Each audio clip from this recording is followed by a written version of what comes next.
आचार्य हरिहर आंचलिक कर्कट चिकित्सा केन्द्र डाक्तर दंपति प्रोफेसर सुरेन्द्रनाथ सेनापति और डाक्तर दीप्तिराणी सामंत विरोध में रुजु भिजिलांस मामला को रद्द कर कोर्ट। आचार्य हरिहर आंचलिक कर्कट चिकित्सा केन्द्र डाक्तर दंपति विरोध में 2016 में भिजिलांस मामला रुजु करथिला, किंतु ए मामला को विचार करी रद्द कर हाईकोर्ट। मामला रे दाखल होइथिबा मेडिसिन रिपोर्ट नंदीघोष टीवी हस्तगत होइछि।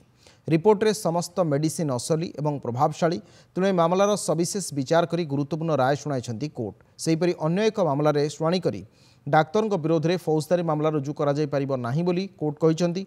विशेषकर जदि कोनोसी डाक्तर दामी मेडिसिन लेखंती किंबा कोनोसी मेडिसिन कंपनी द्वारा आयोजित सेमिनार रे जोग दियंती तेबे तांकु दोषी करा जाय परिबो नाही। हाईकोर्टर विचारपति जस्टिस आदित्य कुमार महापात्र खंडपीठ में एभली गुरुत्वपूर्ण राय प्रदान करा जायछि। तेबे धनी गरीब विचार नकरी समान प्रकार मेडिसिन पई परामर्श दियंतु बोली डाक्तर को मध्य कहिसंती कोर्ट।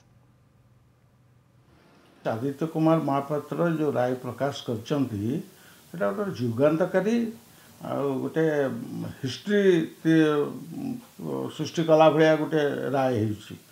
इनफैक्ट बर्तमान बहुल मात्रा रे प्राथमिक तदंत न करिकरी विजिलेंस डिपार्टमेंट हो पुलिस डिपार्टमेंट हो समस्ते प्रथम एफआईआर है संगे संगे रजिस्ट्री हो जाउछि, संगे संगे तदनुसार जाई कार्यानुष्ठान हो जाउछि, आरेस्ट हो जाउछि, जेल को दरकार पड़े मुदला माने कस्टडी को पलाउछंती जेल कस्टडी को ये सब चली।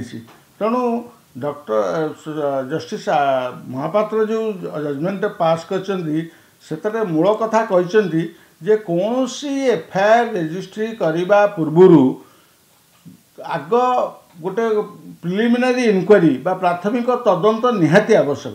प्राथमिक तदंत करी तापरे जदि आपातत प्रमाण अच्छी ताहले जाइकरी तमे मुदला विरुद्ध रे प्रोसीड करिवो बा कार्यानुष्ठान ग्रहण करिवो।